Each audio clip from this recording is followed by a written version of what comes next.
Friends, welcome to mess astrology. మనం నక్షత్ర సిరీస్లో ఆశ్లేష నక్షత్రం గురించి చూస్తున్నాం. అయితే ఆశ్లేష నక్షత్రాన్ని మిగిలిన అన్ని నక్షత్రాల కన్నా కొంత డిఫరెంట్, ప్రత్యేకమైన నక్షత్రం అని చెప్తారు. అలానే ఆశ్లేష నక్షత్రం మీద చాలా రకాలైన గాసిప్స్ కూడా ఉన్నాయి. అంటే కొంత మిస్కన్సెప్షన్స్ కూడా మంచి అంటే స్ప్రెడ్లో ఉన్నాయని చెప్పొచ్చు. అయితే అవి నిజంగానే కరెక్టా, మనం వింటున్నవన్నీ కాదా? అసలు ఆశ్లేష నక్షత్రం యొక్క ప్రాపర్టీస్ ఏంటి, అది ఏ రాశిలో ఉంటుంది అనేది చూద్దాం. ఆశ్లేష నక్షత్రం కర్కాటక రాశిలో 16.41 డిగ్రీస్ నుంచి 30 డిగ్రీల వరకు ఉంటుంది. ఈ డిగ్రీస్ మధ్యలో ఉండేదాన్ని ఆశ్లేష నక్షత్ర సమూహం అంటారు, ఆశ్లేష కన్స్టలేషన్. సో ఈ ఆశ్లేష నక్షత్రానికి అధిపతి బుధుడు. అలానే ఆశ్లేష నక్షత్రం ఉన్నది కర్కాటక రాశిలో, అంటే రాశి అధిపతి చంద్రుడు. సో ఎప్పుడైనా ఒక నక్షత్రం గురించి మనం తెలుసుకోవాలనుకుంటే నక్షత్రాధిపతి ఎవరు, రాశి ఏ రాశిలో ఉంది, ఆ రాశికి అధిపతి ఎవరు, అలానే నక్షత్ర అధిదేవత ఎవరు, నక్షత్రానికి ఉన్న సింబల్ ఏంటి, ఇవన్నీ కలిపి చూస్తే కానీ మనకు అర్థం కాదు. సో ఇక్కడ ఆశ్లేష నక్షత్రానికి అధిపతి బుధుడు అని తెలుసుకున్నాం. అట్లానే రాశి కర్కాటక రాశికి అధిపతి, ఎందుకంటే ఆశ్లేష నక్షత్రం మొత్తం కూడా కర్కాటక రాశిలోనే ఉంటుంది. సో కర్కాటక రాశి ఇన్ఫ్లుయెన్స్ అనేది ఆశ్లేష మీద ఎక్కువ ఉంటుంది. సో నక్షత్రాధిపతి చంద్రుడు. అలానే అధిదేవతలు నాగదేవతలు. అట్లానే సింబల్ వచ్చేసి స్నేక్. సో ఇప్పుడు ఈ నక్షత్రం గురించి చూడాలంటే చూడండి, కొంత ప్రత్యేకత. ఎందుకంటే నక్షత్రాది దేవతలు నాగదేవతలు, అలానే నక్షత్రానికి సింబల్ వచ్చేసి పాము. మనకి నాగలోకం అనేది ఎక్కడ ఉంటుంది, జస్ట్ మనకి భూమి కింద పాతాళ లోకం కింద నాగలోకం, ఇంకా కొన్ని లోకాలు ఉంటాయి కదా అవి. అలానే పాములు ఉండేది ఎక్కడ, ఐదర్ వాటర్ కింద కానీ లేకపోతే భూమి లోపల, వీటి లోపలే ఉంటాయి, పైన ఉండేది తక్కువ.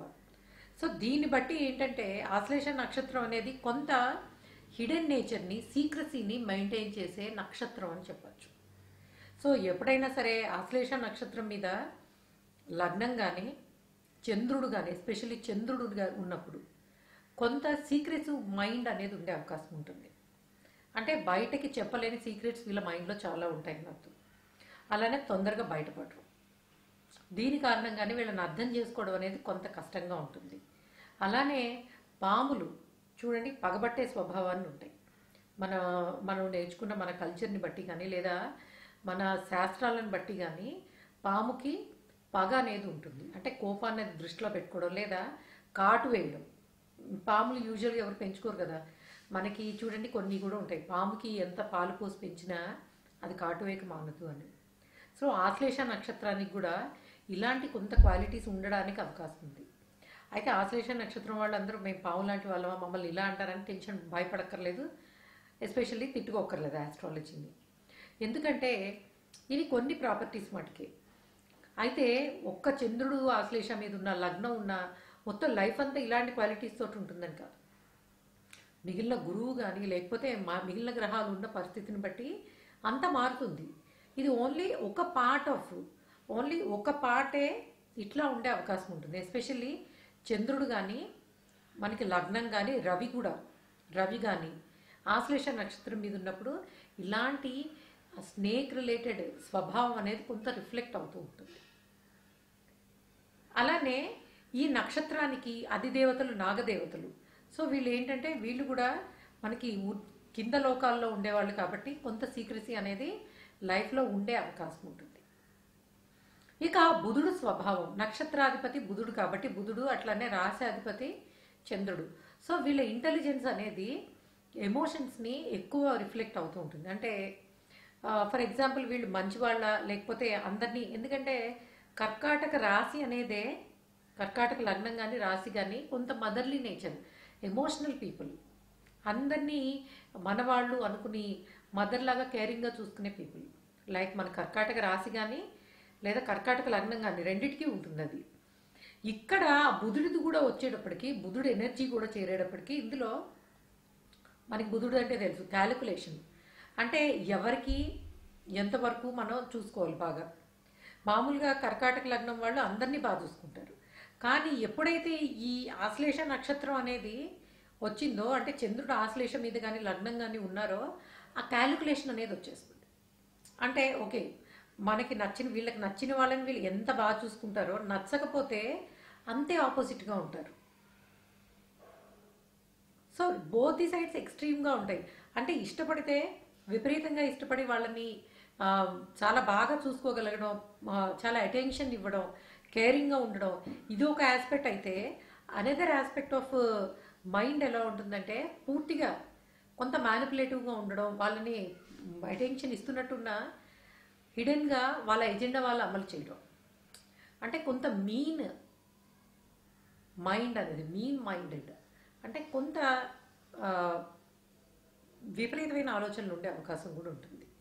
సో ఇలాంటి ఎక్స్ట్రీమ్స్ ఉండడం వల్లే ఆశ్లేష నక్షత్రం చంద్రుడి మీద ఉన్నప్పుడు వాళ్ళ మనస్తత్వాన్ని స్టడీ చేయడం అనేది కొంత కష్టము అని చెప్తారు.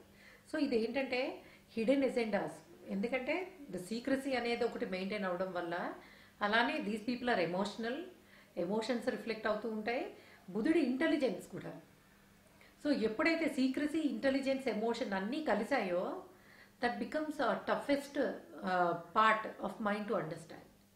చాలా కష్టం అవుతుంది మనస్తత్వాన్ని అర్థం చేసుకోవడం. సో అలానే ఏంటంటే ఈ పాములు అనేవి వాటికి స్పర్శతోటే ప్రతిదాన్ని తెలుసుకుంటూ ఉంటాయి. లైక్ వెళ్తున్న వైపు అవి ఎట్లా అయితే పాకుతూ ఉంటాయో, ఆ స్పర్శని బట్టి ఓకే వాళ్ళ ఉన్న ప్లేస్ ఏంటి అది. అలానే ఇదే లైక్ అవసరం కానీ ఏదైనా సరే రిఫ్లెక్ట్ అవుతుంటుంది. ఎట్లా అంటే వీళ్ళు దేన్నైతే ఎక్స్పీరియన్స్ చేస్తారో లైఫ్లో దాన్ని బట్టి తెలుసుకుంటూ ఉంటారు. అంటే లైక్ చూడండి, కొంతమంది కేతు నక్షత్రంలో చూసాం, కేతువుకి హెడ్ ఉండదు కాబట్టి కొంత ఎక్స్పీరియన్స్ అయితే కానీ తప్పుకి రైట్కి మధ్యలో డిఫరెన్స్ తెలుసుకోలేరు అని. సో ఆశ్లేష కూడా అంతే. బికాస్ ఇక్కడ ద సింబల్ అనేది స్నేక్ అయితే ఎప్పుడైతే అయిందో, అది పరిస్థితులను బట్టి ఎక్స్పీరియన్స్ అయిన తర్వాతే వాటి నుంచి దూరంగా ఉండాలా, వాటిని ఎక్స్పీరియన్స్ చేసిన తర్వాత అడాప్ట్ చేసుకోవడం అనేది ఉంటుంది. అంటే మంచి చెడుకి వివక్షత లేదా విచక్షణ అనేది వీళ్ళు ఎక్స్పీరియన్స్ తోటి తెలుసుకోగలుగుతారు. సో అది కూడా ప్రతిసారి చూడండి జరిగే మనకి మంచి చెడు అనేది మనం నిర్ణయించుకోగలగాలి. అన్ని ఎక్స్పీరియన్స్తోనే తెలుసుకోవాలనుకుంటే అది కొంత మిజరబుల్ అవుతుంది లైఫ్ కూడా. సో ఆశ్లేష నక్షత్రానికి అట్లాంటి ఎక్స్పీరియన్స్లు కొంత ఎక్కువ ఉంటాయి మిగిలిన నక్షత్రాలతో పోలిస్తే.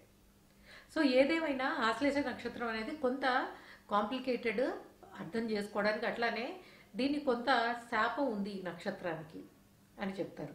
బట్ ఏంటంటే వీళ్ళు మెడికల్ ఫీల్డ్లోనూ బిజినెస్లోనూ అందులో డాక్టర్స్ అవ్వడానికి, హీలర్స్, సైక్రియాటిస్ట్లు అవ్వడానికి, ఆస్ట్రాలజర్స్ అవ్వడానికి, అలానే బిజినెస్లో ఉండడానికి, ఇలాంటి అన్నిటికీను లగ్నం కానీ లేకపోతే చంద్రుడు కానీ లేదా రవి కానీ ఆశ్లేష మీద ఉన్నప్పుడు ఈ ఫీల్డ్స్లో సక్సెస్ అవ్వడానికి ఎక్కువ ఛాన్సెస్ ఉంటాయి.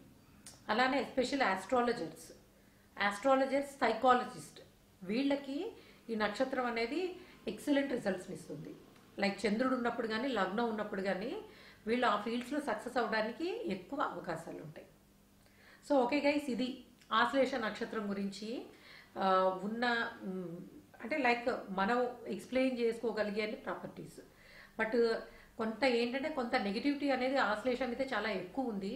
బట్ మనం నక్షత్రాల గురించి డీప్గా తెలుసుకున్నప్పుడు అసలు ఆశ్లేష గురించి ఇంకొంత విషయాలు మనం తెలుసుకోవడానికి ట్రై చేద్దాం. Okay guys, thanks for listening. అలానే మీరు కన్సల్టేషన్స్ కోసం ఎంఎస్ ఆస్ట్రాలజీ మాధవి శర్మ అది నా ఫేస్బుక్ బిజినెస్ పేజ్కి పంపించవచ్చు మెసేజ్ని. లేదు msastrology.com వెబ్సైట్ నుంచి మీరు మీ మెసేజ్ని పంపించవచ్చు, లేదా ఈ వీడియో కింద ఉన్న ఈమెయిల్ ఐడీస్కి కూడా పంపించవచ్చు. Okay guys, thanks for listening. Please subscribe our channel MS Astrology. Thank you.